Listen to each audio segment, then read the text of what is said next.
밝혀지지 않은 진실. 스페셜 에피소드 미아리 텍사스. 서부 영화에서 화재 참사까지 60년의 기록. 안녕하세요, 히스코리언입니다. 오늘은 특별 에피소드입니다. 20분이 넘는 긴 이야기지만 끝까지 들어주시길 부탁드립니다. 지금 이 순간에도 사라지고 있는 미아리 텍사스의 이야기입니다. 1968년 서울시는 도심 정화를 명목으로 종로 3가의 종삼과 서울역 뒤 양동의 집창촌을 폐쇄했습니다. 어디로 가란 말이요? 포주들과 여성들은 갈 곳이 없었습니다. 그들이 선택한 곳은 서울 도심 북쪽 미아리곡의 너머였습니다. 성북구 하월곡동 88번지 일대. 일제시대 공동묘지였고 전쟁 후 피난민들이 모여 살던 달동네였습니다. 땅값이 쌌습니다. 도심에서 멀지 않으면서도 외곽이었죠. 그곳에 성매매업소들이 하나둘 들어서기 시작했습니다. 업주들은 차별화가 필요했습니다. 기존 집창촌과는 다른 이미지를 원했죠. 그때 떠올린 것이 미국 서부 영화였습니다. 1950년대에서 60년대, 한국에서는 서부 영화가 대유행이었습니다. 존 웨인의 서부극 황야의 무법자들, 그리고 그 속에 등장하는 살롱. 서부 영화 속 살롱은 매혹적이었습니다. 1층에서는 위스키를 마시고 2층에는 여자들이 기다리고 카우보이들이 계단을 올라가 사라지는 장면. 저거야. 우리도 저렇게 하자. 업주들은 자신들의 업소를 서부 영화 스타일로 만들었습니다. 그리고 이름을 붙였습니다. 텍사스. 서부의 대명사, 자유와 무법지대의 상징, 텍사스. 미아리곡의 근처였기에 자연스럽게 미아리 텍사스라고 불리기 시작했습니다. 하지만 현실의 텍사스는 영화와 달랐습니다. 자유가 아니라 착취가, 낭만이 아니라 폭력이 있었습니다. 1980년대, 미아리 텍사스는 폭발적으로 성장했습니다. 3저 호황 즉 저유가, 저금리, 저달러 환율로 경제가 살아났습니다. 1982년 통금이 해제되면서 반문화가 활성화되었죠. 그리고 1988년 서울 올림픽이 열렸습니다. 아이러니하게도 올림픽을 앞두고 정부는 집창촌 정화 작업을 벌였습니다. 외국인들에게 보기 좋지 않다는 이유였죠. 정화의 방법은 기가 막혔습니다.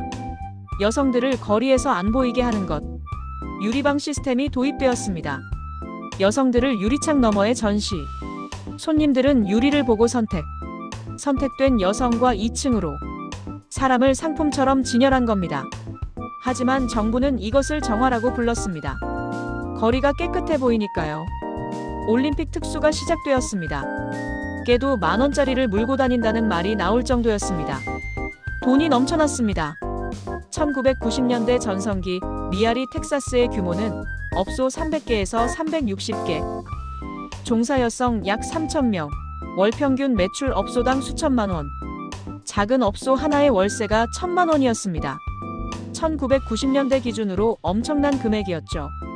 삐끼이모라 불리던 호객꾼들은 한 달에 500에서 600만 원을 벌었습니다. 현재 가치로 환산하면 1,000만 원 가까이 되는 돈입니다.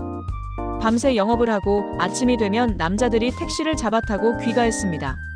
지역은행은 밤늦게 직원을 보내 업소를 돌며 수금을 했습니다. 그만큼 현금이 넘쳐났던 겁니다. 하지만 이 돈은 어디서 나왔을까요? 여성들의 몸에서 나온 돈이었습니다. 30분에 10만 원을 받으면 여성에게 돌아가는 돈은 35,000원에서 4만 원. 나머지는 업주와 건물주가 가져갔습니다. 여성들은 하루에 6에서 7명, 많으면 15명을 상대해야 했습니다. 하루를 쉬면 200만 원 가까운 결근비를 내야 했습니다. 빚은 눈덩이처럼 불어났습니다. 한번 들어오면 나갈 수 없는 구조였습니다.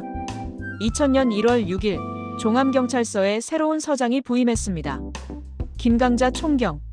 대한민국 경찰 역사상 최초의 여성 경찰서장이었습니다. 충북 옥천경찰서장 시절 그는 티켓 다방의 미성년자 고용을 완전히 근절시킨 전력이 있었습니다. 언론은 그를 여자 홍길동, 여자 포청천이라고 불렀죠. 그리고 그가 맡은 관할 구역에는 미아리 텍사스가 있었습니다. 부임 당일 김 서장은 선언했습니다. 미성년자 매춘과의 전쟁을 선포합니다. 미아리 텍사스촌에 긴장이 흘렀습니다. 업주들 사이에서 속삭임이 퍼졌습니다. 저승사자가 왔다. 김 서장의 단속은 전례 없이 강력했습니다. 매일 밤 불시에 미아리 텍사스를 순찰했습니다. 새벽 3시까지 250여 개 업소를 일일이 돌아다녔죠. 업소 안으로 직접 들어가 여성들 사이에 앉아 이야기를 나눴습니다. 나이가 몇이니? 23이요. 신분증 보자. 지문 대조해봐. 조금이라도 어려 보이면 지문 대조까지 했습니다. 미성년자를 고용한 업주는 즉시 구속되었습니다. 포장마차에서는 담요 밑으로 전화 소리가 새어나왔습니다. 김 서장 떠서 조심해. 어떤 업주는 방탄 유리까지 설치했습니다. 김 서장은 경고했습니다. 방탄 유리를 부술 장비도 준비했습니다. 문 걸고 커튼 친 채 은밀히 영업하는 곳은 모두 미성년자 고용업소로 간주하겠습니다. 업주들은 비상이 걸렸습니다. 1월 8일 150여 업주가 경찰서로 불려갔습니다. 서장님, 우리도 먹고 살아야 하지 않습니까? 하지만 김 서장은 단호했습니다. 여러분은 선택이 있습니다. 하지만 여기 미성년자들은 선택이 없습니다. 그 차이를 생각해 보십시오. 1월 9일 토요일 저녁 첫 불시 단속이 시작되었습니다. 한 제보자가 전화했습니다. 우리 업소에 미성년자 9명이 있어요. 토요일 저녁에 손님 많을 때 오세요. 경찰이 급습했습니다. 하지만 미성년자는 없었습니다. 이미 빼돌린 뒤였죠. 단속은 계속되었습니다. 매일 밤 쉬지 않고 김 서장은 아예 숙소를 경찰서로 옮겼습니다. 퇴근과 출근의 구분이 없었습니다. 효과는 즉시 나타났습니다. 미아리 텍사스초는 개점 휴업 상태가 되었습니다. 손님이 급격히 줄었죠. 포장마차 주인이 한탄했습니다. 김 서장 때문에 이 장사도 다 해먹었소. 손님이 오겠소? 업주들은 자율정화위원회를 만들었습니다. 250여 명 전원이 가입했죠. 스스로 미성년자를 고용하지 말자고 결의했습니다. 심지어 한 미아리 업주가 천호동 율락가의 미성년자 고용을 신고하기도 했습니다. 경찰은 그에게 포상금 20만 원을 지급했죠. 미아리에서 미성년자가 사라졌습니다. 그리고 이 운동은 전국으로 퍼졌습니다. 경찰청은 50일간 전국 53개 율락가를 동시 단속했습니다. 하지만 여기에는 예상하지 못한 결과가 있었습니다. 미성년자들은 사라졌지만 더 은밀한 곳으로 숨어들었습니다. 전화방, 출장 매매춘, 인터넷 원조 교재, 점조직으로 흩어져서 단속하기가 더 어려워진 겁니다. 15년 후 김강자 전 서장은 헌법재판소의 참고인으로 출석해 말했습니다. 집창촌 단속이 능사가 아니었습니다. 배우지 못하고 할 수 있는 게 없어서 입에 풀칠하려고 온 여성들을 많이 만났습니다. 생계형 성매매 여성까지 처벌하는 것은 과합니다. 그는 자신의 단속을 반성했습니다. 하지만 때는 이미 늦었습니다. 노무현 정부는 성매매 특별법을 시행했습니다. 이 법은 혁명적이었습니다. 성매매 알선행위 강력 처벌, 3개월 영업 정지, 업주와 이용객 명단 공개, 과징금 최대 1,000만 원. 미아리 텍사스에 다시 긴장이 흘렀습니다. 단속이 시작되었습니다. 언론은 연일 붉은 불이 꺼진 미아리를 보도했습니다. 하지만 현장은 달랐습니다. 업주들은 간판을 내렸습니다. 커튼을 쳤습니다. 검은색 테이프로 문을 봉했습니다. 겉으로는 폐업한 것처럼 보였습니다. 하지만 안으로 들어가면 여전히 영업이 이루어졌습니다. 더 은밀하게, 더 조심스럽게. 골목 입구마다 미성년자 출입금지 표지판을 세웠습니다.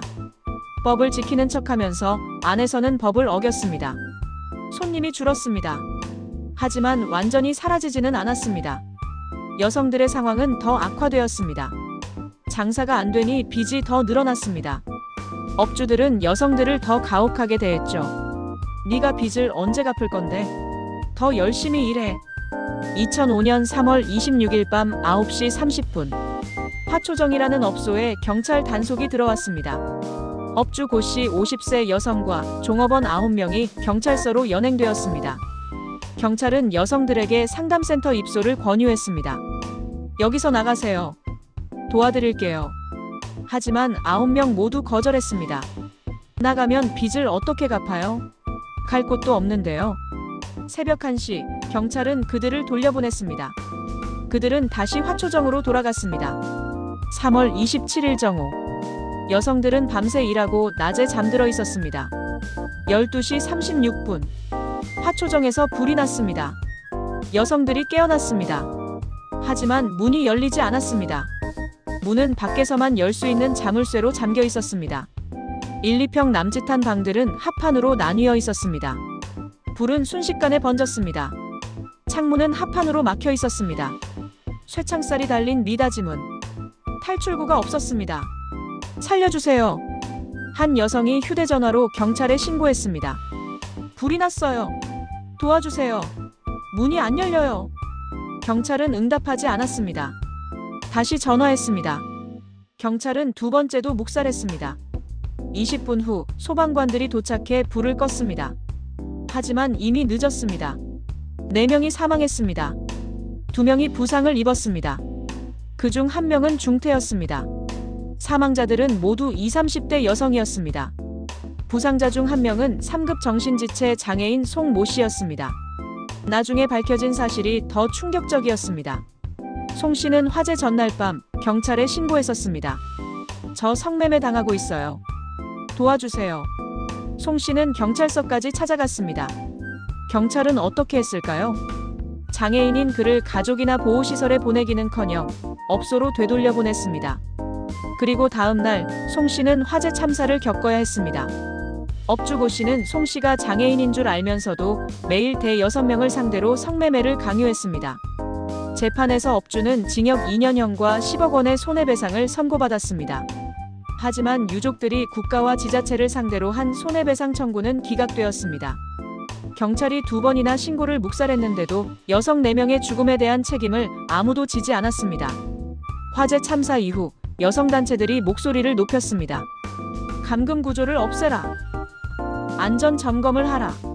하지만 미아리 텍사스는 크게 변하지 않았습니다. 여전히 좁은 방, 합판벽, 불법 구조물이 그대로였습니다. 또 다른 화재가 언제 일어날지 모르는 상황이었습니다. 2009년 미아리 텍사스가 포함된 신월곡 1구역이 도시환경정비구역으로 지정되었습니다. 재개발이 시작된다는 뜻이었습니다. 일반적으로 재개발 소식에 주민들은 환호합니다. 보상금을 받고 새 아파트에 입주할 수 있으니까요. 하지만 미아리 텍사스는 달랐습니다. 건물주들이 재개발을 반대했습니다. 왜일까요? 성매매 업소에서 받는 월세가 재개발 보상금보다 훨씬 많았기 때문입니다. 작은 업소 하나의 월세가 수백만 원. 건물 한 채면 한 달에 수천만 원이 들어왔습니다. 재개발 보상금 수억 원 받고 끝입니다. 하지만 임대료는 매달 들어오는 돈이었죠. 업주들도 마찬가지였습니다. 장사를 계속하는 것이 보상금보다 이득이었습니다. 그래서 재개발은 15년 넘게 지지부진했습니다. 2010년대 중반 재개발 조합의 철거 압박이 시작되었습니다. 이주하세요. 보상금을 드리겠습니다. 하지만 업주들은 버텼습니다. 보상금이 너무 적습니다. 더 주세요. 협상은 길어졌습니다. 2020년이 되었지만 여전히 합의가 안 되었습니다. 그러던 중 변화가 일어났습니다. 주변에 새 아파트가 들어서기 시작했습니다. 기름 뉴타운, 월곡 뉴타운이 완성되었죠. 깨끗한 아파트 단지 옆에 낡은 집창촌. 대비가 극명했습니다. 손님이 급격히 줄기 시작했습니다. 2020년대 들어서는 하루에 손님이 2~3명에 불과했습니다. 한 달에 50만 원도 안 될 때가 있었죠. 업주들의 마음이 바뀌었습니다. 이제는 못 버티겠어. 재개발에 합의하자. 2023년 11월 드디어 관리처분 계획 인가가 떨어졌습니다. 2023년 말부터 본격적인 이주가 시작되었습니다. 2024년 9월 미아리 텍사스에서 10년을 일한 B씨가 세상을 떠났습니다. 그는 유치원생 딸을 홀로 키우는 미혼모였습니다. B씨는 사채를 빌렸습니다. 생활비가 필요했던 겁니다. 하지만 장사가 안 되니 빚을 갚을 수 없었습니다. 사채업자들의 독촉과 협박이 시작되었습니다. 돈 안 갚으면 딸을 어떻게 할지 몰라. B씨는 견딜 수 없었습니다. 어느 날 그는 딸을 남겨두고 세상을 등졌습니다. 유서에는 이렇게 적혀 있었습니다. 선불금 빚은 죽어야 해결될 것 같았다. B씨의 죽음 이후 여성단체들이 기자회견을 열었습니다. 20년 전 화재 참사 때와 무엇이 달라졌습니까? 여성들은 여전히 빚의 굴레에 갇혀있고 여전히 죽음으로 내몰리고 있습니다. 하지만 관심은 오래가지 않았습니다. 2025년 11월 19일 중장비가 미아리 텍사스에 들어왔습니다. 철거를 시작합니다. 전체 115개 업소 중 대부분이 이주했습니다. 하지만 4개 업소가 남아 있었습니다. 우리는 안 나갑니다. 한 업소 업주가 외쳤습니다. 보상이 너무 적습니다. 우리도 살아야 합니다. 재개발 조합 측은 말합니다. 업소당 2천에서 3천만 원을 이미 지급했습니다. 하지만 업주들은 불만입니다. 수십 년을 여기서 장사했는데 이것밖에 안 됩니까? 여기서 중요한 질문이 있습니다. 업주들은 보상을 받습니다. 건물주와 땅 주인은 재개발 수익까지 올립니다. 그렇다면 여성들에게는 아무 보상도 없었습니다. 성북구는 1인당 최대 210만 원의 자활 지원금을 제공한다고 했습니다. 210만 원. 20년, 30년을 착취당하고 인권을 유린당한 대가로 210만 원. 여성들이 거리로 나섰습니다. 우리는 어디로 가란 말입니까? 성북구청 앞에서 매일 1인 시위를 벌였습니다. 성노동자를 향한 사회적 폭력, 실질적 보상을 요구합니다. 한 여성이 말했습니다. 저처럼 이 세상을 떠나고 싶다는 생각에 휩싸이거나 더 안 좋은 성매매 가게로 가게 될까봐 걱정스럽습니다. 여성단체들도 목소리를 높였습니다. 불법으로 이득을 취해온 건물주와 여성들을 착취해 불을 쌓은 업주들이 이익을 챙길 때 여성들은 마땅한 생계대책이나 지원도 못 받고 쫓겨나 더 취약한 곳으로 내몰립니다. 하지만 세상의 관심은 차가웠습니다. 그들이 선택한 일 아니냐? 동정할 필요 없다. 과연 선택이었을까요? 한 탈 성매매 여성이 증언했습니다. 하루에 6, 7번, 많으면 15번을 상대했어요. 한 번에 3만 원을 받았어요. 하루를 쉬면 200만 원 가까운 결근비를 내야 했어요. 선불금 빚은 죽어야 해결되겠다 싶었어요. 이것이 선택입니까? 2026년이 시작된 지금 골목 입구에는 여전히 미성년자 출입금지 표지판이 서 있습니다. 곳곳에 무단 출입 금지 경고문이 붙어 있습니다. 철거용 중장비가 건물들을 무너뜨리고 있습니다. 굉음이 울립니다. 먼지가 피어오릅니다. 골목 깊숙한 곳, 아직 철거되지 않은 건물 한 채. 그곳에 붉은 커튼이 희미하게 흔들립니다. 마지막까지 남은 업소일까요? 기름역 10번 출구. 현대백화점이 보입니다.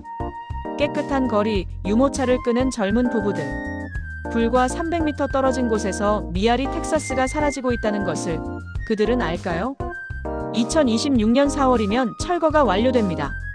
그 자리에는 최고 47층 높이의 아파트 2244가구가 들어설 예정입니다. 깨끗하고 현대적인 아파트. 하지만 그 아래 묻힐 이야기들은 누가 기억할까요? 미국 서부 영화 속 텍사스는 자유의 땅이었습니다. 하지만 서울의 텍사스는 감옥이었습니다. 서부 영화 속 살롱은 낭만적이었습니다. 하지만 미아리의 살롱은 착취의 현장이었습니다.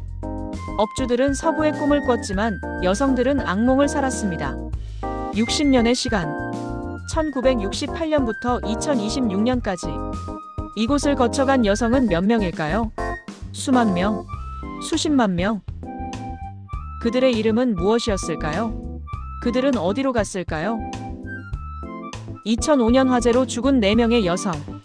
2024년 빚에 시달리다 세상을 등진 30대 미혼모. 그들은 통계가 되었습니다. 뉴스가 되었다가 잊혔습니다. 하지만 그들도 누군가의 딸이었고 누군가의 엄마였고 한 명 한 명 이름을 가진 사람이었습니다. 어떤 사람들은 말합니다. 부끄러운 역사는 빨리 잊어야 한다. 하지만 정말 그럴까요? 잊으면 반복됩니다.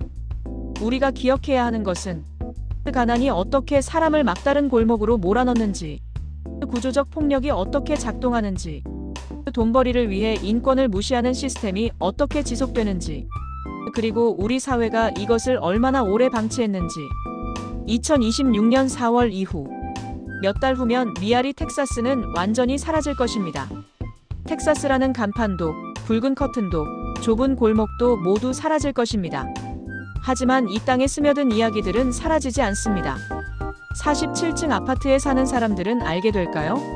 자신들이 밟고 서 있는 이 땅에 한때 수천 명의 여성들이 있었다는 것을. 그들이 웃고 울고 빚에 시달리고 꿈을 꾸고 절망하고 때로는 죽음을 선택했다는 것을. 미아리 텍사스의 이야기는 끝났지만 질문은 남습니다. 우리는 정말로 약자를 보호하는 사회인가? 우리는 정말로 인권을 존중하는 사회인가? 가난한 사람들에게 우리는 어떤 선택지를 주고 있는가? 그리고 가장 중요한 질문. 우리는 이 이야기를 기억할 것인가? 서부 영화에서 시작된 이름, 텍사스. 그 이름 아래 60년간 무슨 일이 있었는지 우리는 증언했습니다. 이제 여러분이 증인입니다. 부디 잊지 마십시오. 지금까지 히스코리언이었습니다. 구독과 좋아요, 그리고 이 이야기를 공유해주세요. 감사합니다.